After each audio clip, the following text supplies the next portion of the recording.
ou menos 7h10. Acho que é melhor a gente começar logo a live. Então, vamos começando aqui.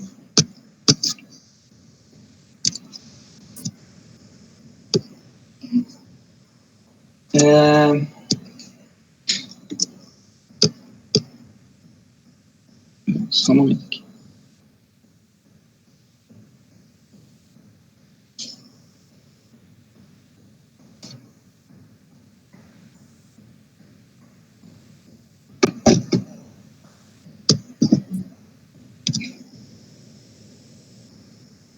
Vai começar já, né?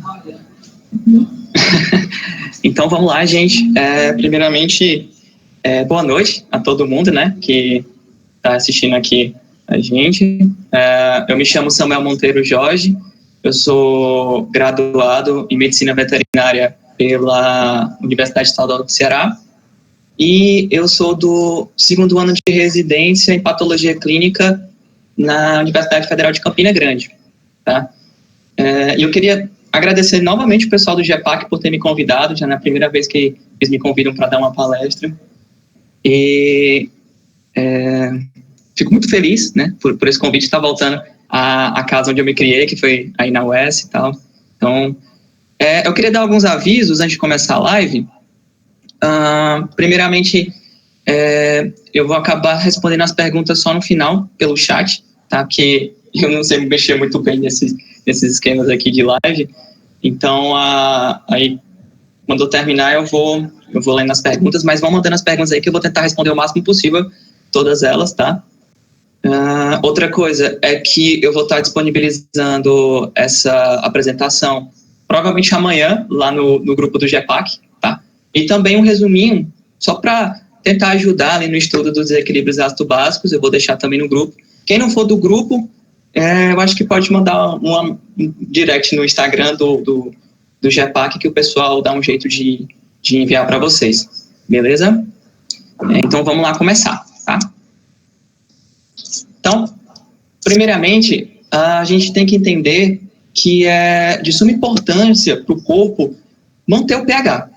Por que a gente tem que manter esse pH? Para a manutenção das funções normais, né, do organismo. Porque uma alteração no pH vai influenciar ali na morfologia das enzimas, das proteínas e dos hormônios.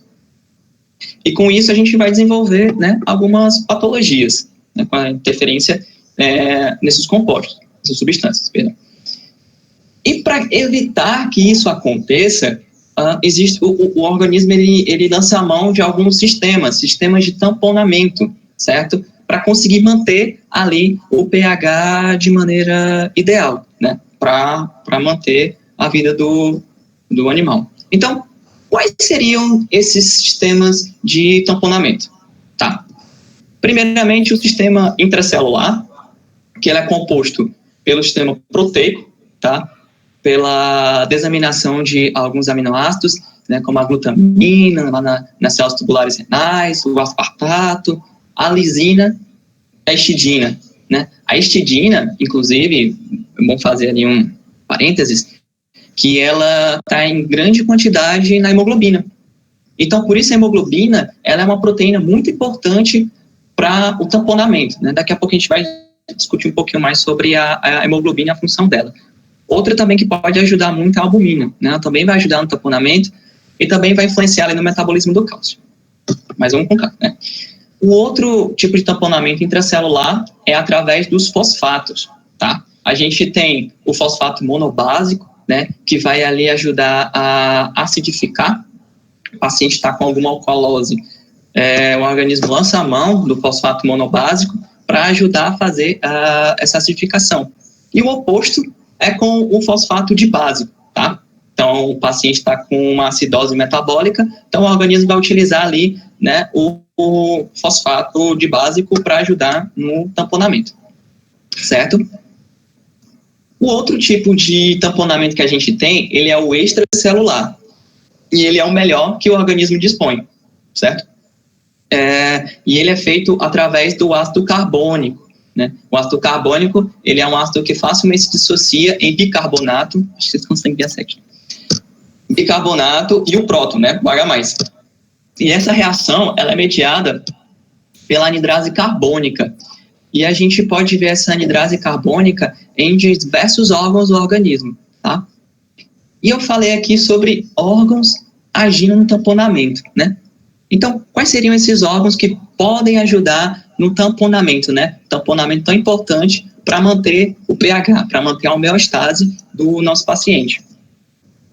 Bom, o primeiro órgão seria o pulmão, tá? Então, como é que seria mais ou menos a ação do pulmão ali no tamponamento do pH?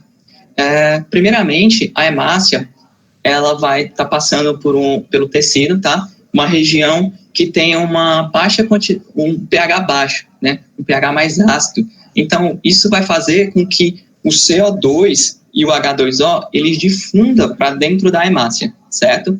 E através da anidrase carbônica, vai se formar o ácido carbônico, produzindo o próton, o H+, e o bicarbonato, certo? Aí, eu queria fazer aqui um parêntese, e para a gente poder explicar o resto do processo, eu queria contar uma historinha para vocês, tá? Eu queria pedir, primeiramente, perdão para quem é pisciano, mas a melhor forma que eu encontrei para poder explicar isso seria utilizando os signos, tá? Então, assim, a gente sabe que piscianos são pessoas que se apaixonam muito fácil, sabe? Que acabam se iludindo um pouquinho. E o H+, ele é esse tipo de pessoa que se apaixona facilmente, né? Por qualquer pessoa, por qualquer um. E o amigo dele, o bicarbonato, seria aquele amigo que tenta botar você na real, entendeu? Dizer, não, aquela pessoa não presta muito. Então, o próton, né? Deixa eu descer aqui para baixo. Quando ele encontra a hemoglobina, ele se apaixona pela hemoglobina e acaba se ligando a ela, tá? E aí, o bicarbonato, que é aquele amigo que tenta botar ele na real, fala, cara, não se liga a ela, que não vale a pena. O próton, ele não escuta o bicarbonato, né? E fala, não, saia daqui porque eu quero viver as aventuras desse amor proibido com a hemoglobina. Então, ele troca, né? É uma troca ali na hemácia do bicarbonato pelo cloro, tá? Então, o cloro, ele vai entrar dentro vai entrar na hemácia. E o bicarbonato, ele vai para o sangue, certo? Vai ficar ali no sangue. Só que o bicarbonato, ele é um amigo que sempre está ali do seu lado, entendeu? Ele nunca vai lhe abandonar. Então, essa hemácia, ela vai para o alvéolo pulmonar e o bicarbonato vai continuar acompanhando a hemácia até chegar no alvéolo pulmonar. Chegando no alvéolo pulmonar, é um local onde a gente tem um pH mais básico e há uma maior propensão para a hemoglobina se ligar ao oxigênio, certo? Então, o oxigênio entra e aquilo que o bicarbonato e a gente mais temia aconteceu, tá? A hemoglobina abandonou o próton, iludido, coitado, e se ligou ao oxigênio, deixando o próton sozinho, o bichinho, o H+. Mas aí, o bicarbonato, ele retorna, né? O próton cai na real e o bicarbonato acaba retornando, e o cloro, ele sai da hemácia, certo? Então, o bicarbonato entra, né? E ele vai se ligar, ele vai reagir com o H+. Essa reação vai produzir o ácido carbônico, e eu já havia dito em slides anteriores que o ácido carbônico, ele é um ácido que rapidamente se dissocia. Então, por meio da anidrase carbônica, com a ajudinha dela, empurrãozinho, ele se dissocia em CO2 e água. E esse CO2 e água saem da hemácia, vão estar no alvéolo e são jogados para fora do organismo, né, pela respiração. Então, seria mais ou menos isso, o mecanismo que a hemácia, que a hemoglobina, vai agir para fazer o tamponamento ali do pH no pulmão, certo? E isso é muito influenciado pelo sistema nervoso central, tá? Quando você tem uma alteração de pH, existem quimiorreceptores periféricos e centrais que vão fazer com que você aumente a frequência respiratória, no caso da acidose, para jogar esse CO2 fora. Porque o CO2, ele lá no alvéolo pulmonar, tem uma propensão a formar o ácido carbônico, né? Ácido. Então, vai acidificar, né? E, em caso de alcalose, eu vou diminuir a minha frequência respiratória, né, para segurar esse CO2 para ele formar um ácido, né, para poder tentar diminuir um pouquinho esse pH, tá? E também, em casos de alcalose, a gente pode ter a dissociação do H mais proteico, tá? E também do fosfato monobásico, né, como eu havia dito. A gente vai perder um H mais aqui do ácido para poder jogar no organismo e a gente poder ter uma acidificação ali do organismo. Beleza? Outro órgão que também vai agir é o rim. Tá? O rim, ele vai trabalhar com a excreção do H+, e a reabsorção do bicarbonato, e também a produção. Tá? Isso geralmente vai acontecer mais nas células do túbulo proximal, e vai diminuindo à medida que chega na alça de Henle e no túbulo distal, mas é principalmente ali no túbulo proximal. Tá? E outra forma do rim poder também fazer esse metabolismo, né, esse tamponamento, seria através da excreção dos fosfatos, né? Ele vai pegar o fosfato de básico, ele vai unir mais um próton e vai liberar o ácido fosfórico, tá? O H2PO4. Outra forma também do rim fazer esse trabalho, no caso da acidose, seria na desaminação da glutamina, que vai produzir uma amina, vai reagir com o H+, tá? E vai liberar amônio, o NH4. E ela não é reabsorvida na urina.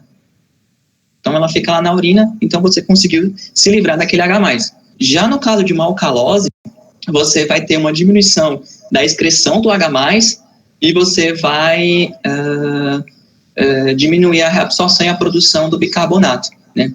Vale salientar que os mecanismos de compensação para alcalose, eles não são tão efetivos quanto para acidose. Então, na acidose, a compensação desse processo é muito melhor do que na alcalose, tá?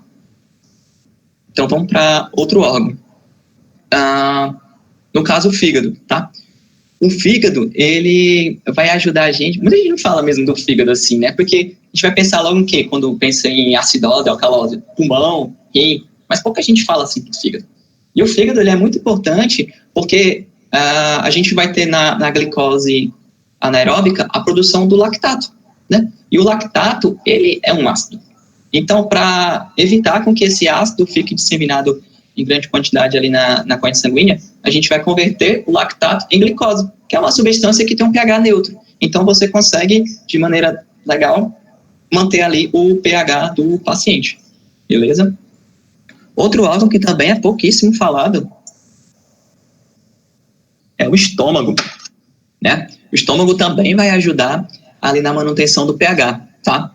Por conta da produção do ácido clorídrico. Por isso que a gente daqui a pouco vai discutir rapidamente umas patologias, né, que vai ter influência do estômago, né? Mas, primeiramente, a gente tem que entender como é que ele vai produzir esse ácido clorídrico, que também vai influenciar ali no tamponamento, tá?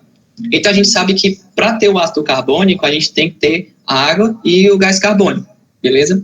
Então, nas células parietais, vai ter a passagem da água mais o gás carbônico, e lá, por meio da ação da anidrase carbônica, a gente vai ter a produção de um ácido carbônico. Esse ácido carbônico, como eu havia dito, ele se dissocia de maneira muito rápida, então ele vai dar um H+, tá? E a gente sabe que o ácido clorídrico, HCl, eu preciso do H, né, o H+, e o Cl, que é o cloro. Então, eu já tenho uma parte da minha receita, que é o H+. Então, eu estou precisando do cloro. Então, como é que eu vou fazer isso? Então, a célula parietal, ela vai fazer a troca, tá? De um cloro por um sódio. Ela chega aí, organismo, toma aí um sódio para tu me dá um cloro. Então, ela pega um cloro. Então, eu tenho um H+, eu tenho um cloro junto, eu tenho um HCl, tá? Então, o HCl foi produzido mais ou menos de maneira mais rápida assim, certo? E sobrou ali um bicarbonato, né? Porque o ácido carbônico, ele se dissocia, ele forma um H+, e um bicarbonato, né? Então, para onde é que vai esse bicarbonato? Esse bicarbonato, ele volta para o sangue, né? Para o sangue periférico, e nesse momento, eu vou ter ali uma alcalose transitória, que é conhecido como vaga alcalina, tá? Então, se eu vou fazer uma coleta de hemogasometria de um paciente pós-alimentação, pós-prandial, né, que o animal produziu bastante HCl para poder agir naquele alimento, eu vou ter uma alcalose transitória que não é patológica, é fisiológica, e eu posso acabar me enganando ali. Então, é muito importante a gente ter ciência disso, beleza? Então, a gente já entendeu mais ou menos como é que funciona o sistema de tamponamento, e agora a gente tem que entender como é que a gente vai fazer essa coleta, certo? E como essa apresentação está muito calma, está muito tranquila, eu queria lançar uma polêmica aqui, tá? Nessa apresentação, que todo mundo tem uma dúvida, que é a questão de eu coleto sangue arterial ou eu coleto sangue venoso. Então, o que acontece? Seria bom a gente poder acessar, né, coletar sempre o sangue arterial, porque eu teria informações sobre ventilação, sobre oxigenação e também os desequilíbrios ácidos básicos, tá? Mas eu sei que não é tão fácil assim a gente conseguir coletar através das artérias, né? Para acessar. Geralmente o acesso é muito mais complicado, né? E é muito mais fácil a gente coletar do sangue venoso, já que a gente já faz isso para coletar para o hemograma, né? Para o bioquímico, enfim. Então, é possível? Sim, é possível. Vários autores, eles dizem que existe uma pequena diferença estatística, né, do sangue venoso para o arterial, quando se trata de desequilíbrios ácidos básicos, tá? Mas se eu quiser avaliar a questão de ventilação e de oxigenação do meu paciente, eu não posso usar o sangue venoso. Mas se eu estiver querendo saber ali sobre um desequilíbrio, uma desordem ácido básica, ali de maneira mais rápida, eu posso sim coletar o sangue venoso. E ainda digo um pouco mais que é importante a gente coletar também para o hemograma e bioquímico, tá? E também a urinálise. Porque a hemogasometria, ela vai estar influenciando no organismo todo do animal. Então, eu tenho que ter esses outros exames para a gente ter mais ou menos uma ideia do que está acontecendo ali, né? E alguns valores nesses outros exames vão ajudar na nossa interpretação, beleza? Então, a gente tem que coletar com anticoagulante, tá? E o EDTA não é o de escolha para hemogasometria. Por quê? Porque o nome dele já diz, ácido etileno diamino tretacético, é um ácido. Então, se eu estou querendo saber se o animal tem um desequilíbrio ácido básico, eu já vou começar jogando um ácido ali, então não é interessante, né? A melhor forma da gente poder coletar é com a heparina, tá? Aí, existem heparinas já no tubo de vácuo time, né? Já tem para você fazer. Também tem seringas que já vem com heparina, e se você não tiver nenhum desses, você pode pegar uma agulha de insulina, por exemplo, e apenas puxar ali o êmbolo e soltar só para deixar um pouco sujinho ali de heparina, né? E pode ser feita a coleta. E vale ressaltar que é importante não deixar em contato com o ar, porque isso vai alterar ali a quantidade dos gases, então pode dar um prejuízo na minha amostra. Beleza? Bom, esse é o aparelho que a gente utiliza lá na UFCG, é o AGS-22, é o nosso guerreiro. Ele é só hemogasometria, tem alguns aparelhos que já vêm com eletrólito, tá? Mas a gente utiliza esse, o AGS-22, ele tem dado conta do recado. E é muito importante a gente fornecer para o laboratório o valor da hemoglobina e a temperatura do animal, tá? Porque a hemoglobina a gente já viu que ela é importante no tamponamento, né, do pH. Então, um valor diferente da hemoglobina pode atrapalhar ali no pH, do valor do pH do paciente. E a temperatura, ela é muito importante para a curva de dissociação dos gases. Então, o valor ali dos gases, ele pode ficar alterado, beleza? E outra coisa que a gente tem que fazer é processar de maneira mais rápida possível, tá? Então, em até 10 minutos, 15 minutos, a gente tem que levar para o laboratório para fazer esse processamento, porque demorar muito para processar pode causar alterações nos valores, certo? Bom, e o que é que a gente vai ver no exame, né? Ao colocar a amostra lá no meu hemogasômetro, o que é que ele vai poder me fornecer?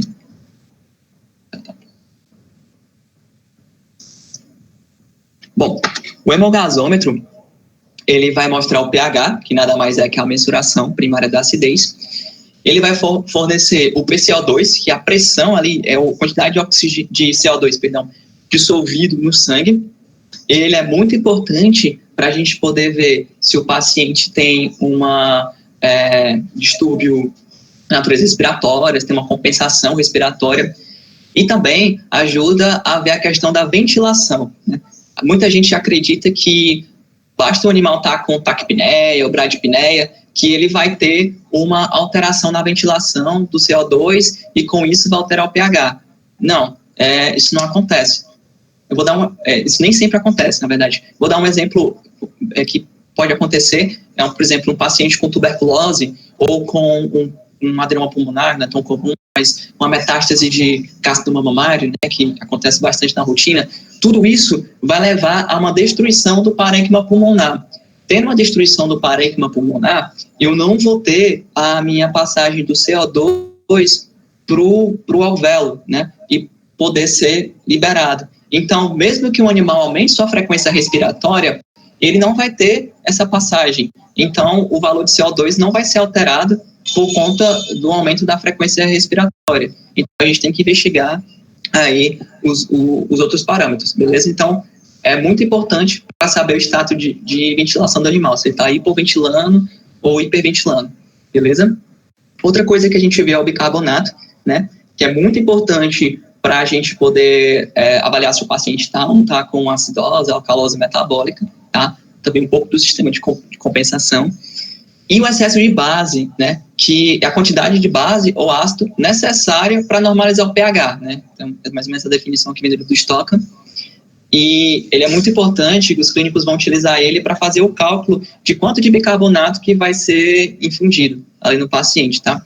Essa fórmula que eu coloquei aqui no slide é uma fórmula que tem no livro do Correia e do Gonzalez, de transtornos metabólicos, e ela é uma fórmula da gente poder estimar o excesso de base baseado no pH urinário, tá? Não é nada muito preciso, assim, mas numa situação de você não tem nada ao seu lado, né? Então, você pode utilizar essa fórmula.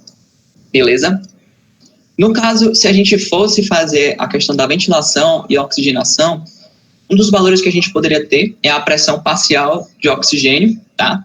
Que é a quantidade de oxigênio dissolvida ali no sangue, tá? E também ela é muito mais importante para a gente ver a questão da passagem de oxigênio do alvéolo para o vaso sanguíneo, tá?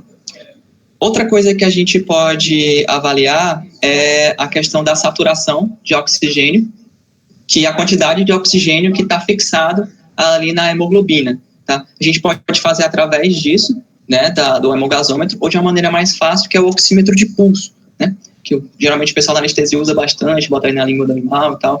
Também pode ser por métodos indiretos, né, que através de cálculos, utilizando excesso de base, pH e hemoglobina. A gente tem também a fixação de oxigênio, que é a capacidade do oxigênio se difundir pelos tecidos, tá?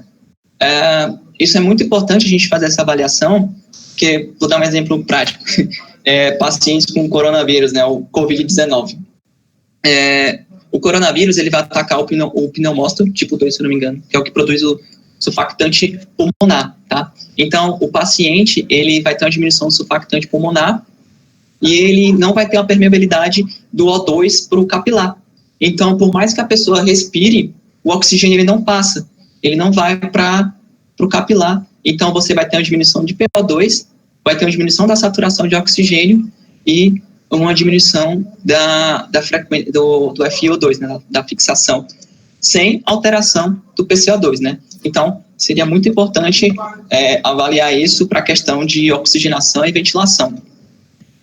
Como a gente, nessa live, a gente está mais pensando em falar sobre desequilíbrios ácidos básicos, a gente vai deixar um pouquinho de lado, tá? Esses três. A gente vai se ater mais às informações desse slide aqui, tá? E algumas linhas mais extras que vão ajudar a gente na interpretação dos desequilíbrios ácidos e básicos, certo? Então, antes de começar, vocês podem ver na literatura outras formas de conseguir fazer essa interpretação, tá? Mas essa é a que a gente utiliza lá em Patos, tá? Na Federal de Campina Grande. E é o que a gente costuma utilizar e que tem dado certo na nossa rotina, beleza? Bom, primeiramente o caso, vou apresentar aqui, é uma cadela apresentando apatia, anorexia, febre, êmese, secreção vaginal e aumento da frequência respiratória, tá? E o animal foi diagnosticado com piometra. Aí foi feito lá a coletinha e tal, para hemogasometria. Então, como é que fica? Bom, primeiramente, o pH. A gente tem que, primeiramente, quando vai receber o exame, a gente tem que olhar o pH. No caso desse animal, ele tem um pH mais baixo que o valor da referência. Vocês podem notar que esse valor do pH, ele não é tão baixo quanto o valor da referência, né, mínima. Mas a gente tem que lembrar que o pH é um logaritmo, certo? Então, qualquer diminuição do pH vai diminuir em 10 vezes, né, o valor. Então, geralmente, pacientes que têm ali uma compensação, eles vão ter o pH próximo, até chegando ali na normalidade, mas nunca uma compensação vai fazer com que o animal passe do valor de referência, né? No caso desse animal que tem acidose, ele passou muito da referência, né? Virou alcalose, por exemplo. E se eu tiver alguma dúvida se ele tem acidose ou alcalose, a gente tem que olhar o bicarbonato e o PCO2. Ele vai ajudar a gente a direcionar. Nesse caso, ainda bem que a gente já sabe que tem uma acidose. Agora, o nosso próximo passo é saber se ela é metabólica ou respiratória, tá? Então, aqui, o bicarbonato desse animal, ele deu abaixo da referência, né? Deu 12. E o PCO2 também, certo? Agora fica aquela questão. Pelo bicarbonato, seria uma acidose metabólica. E pelo PCO2, seria uma alcalose respiratória, tá? Porque estaria liberando muito CO2, né? Então, tem uma menor propensão à formação de ácido. Então, como é que a gente faria para saber que um é uma coisa, é o distúrbio mesmo, e o outro é a compensação? O livro da Tal, ela fala que, geralmente, o transtorno primário, o distúrbio primário, ele acompanha o pH, tá? Ele segue o pH, e o valor dele é muito diferente em relação ao valor de referência. Enquanto o valor de compensação, tá? O valor da compensação, ela segue em sentido contrário ao pH, tá? E o valor não é diferente assim, não é tão grande a discrepância. Nesse caso, a gente observa que o bicarbonato leva a gente a crer realmente que está tendo uma perca ali de bicarbonato para o consumo para tamponar uma acidose. Então, ele está realmente está seguindo o meu pH. Então, é bem mais provável que seja uma acidose metabólica. Já o PCO2, ele está seguindo a direção contrária, como se fosse uma alcalose respiratória. Mas o meu pH, ele não é de uma alcalose, é de uma acidose. E notem que a diferença dele, de 26 para 29, não é muito grande. Então, esse animal, ele tem uma acidose metabólica com uma alcalose respiratória compensatória, beleza? E a gente olhando o excesso de base, comprova mais ainda, né? Que deu -8. Então, esse animal está devendo base para poder, entre aspas, para poder ficar com o pH dentro da referência. Esse aqui embaixo é o cálculozinho, né, que pode ser utilizado para fazer, né, a dosagem de bicarbonato que você vai infundir. Beleza? Certo. Então, quais são as principais causas de acidose metabólica, tá? Nesse caso, o animal, ele tinha uma piometra. A gente sabe que a piometra, ela induz a sepse, né? E as bactérias, elas produzem muito ácido lático, tá? Então, esse ácido lático, ele tem uma tendência a fazer você diminuir o pH, tá? Em exercícios, também você vai produzir uma grande quantidade de ácido lático e também por ingestão de ácido, né, em fármacos, né, podem fazer você ter esse problema, tá? Aumentar a quantidade de ácidos. Doença renal, geralmente por perca do bicarbonato ou pela incapacidade de você liberar ali ácidos. Desidratação com choque hipovolêmico, que vai induzir o paciente a fazer uma glicólise anaeróbica, né? Diarreia, né? Inclusive aconteceu lá em Patos um caso de uma potrinha, né? Ela tinha mais ou menos 10 dias de vida e ela estava com a diarreia muito grande e ela perdeu muito bicarbonato. Com isso, ela ficou com uma acidose. Inclusive, foi uma acidose aguda, né? Então, não tinha nem ainda um estímulo de compensação ainda nela. Toxemia da prenhez, né? Muito comum em ruminantes, e diabetes, porque vai aumentar ali a produção de corpos cetônicos, beleza? E o oposto é a alcalose metabólica, né? Como eu havia dito, a importância do estômago, né? Um deslocamento abomazal ou uma obstrução vai impedir que esse meu ácido clorídrico ele vá para o estômago, para o intestino, e com isso seja reabsorvido os prótons. Então o animal tem uma tendência a perder prótons. Então ele vai ter uma alcalose metabólica, né? O consumo excessivo de ureia vai produzir compostos que vão levar à alcalose metabólica. A administração de bicarbonato geralmente é por causas iatrogênicas, né? O veterinário erra a mão ali, né, no cálculo e acaba injetando muito bicarbonato.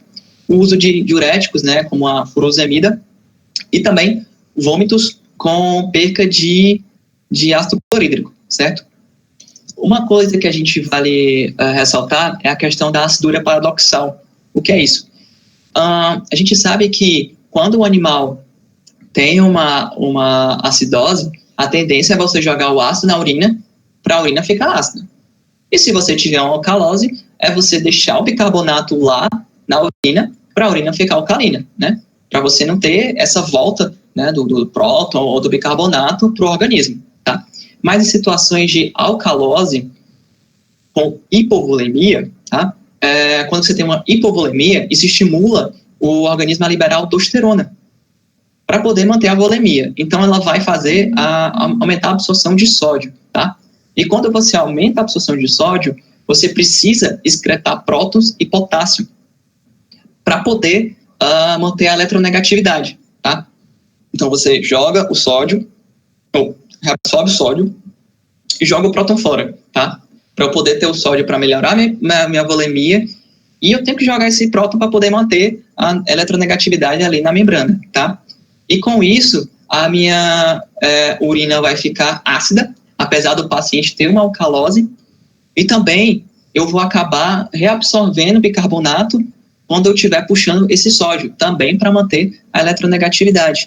Então, o animal tem um fenômeno conhecido como acidúria paradoxal. Então, quando você estiver deparando com um paciente que tem uma alcalose metabólica e tiver uma hipovolemia, e você fizer ali o sumário de urina e ver que está ácida, não se assuste, não seria eu do patologista, na verdade esse fenômeno que acontece em pacientes com alcalose metabólica, beleza? Bom, no caso da acidose respiratória,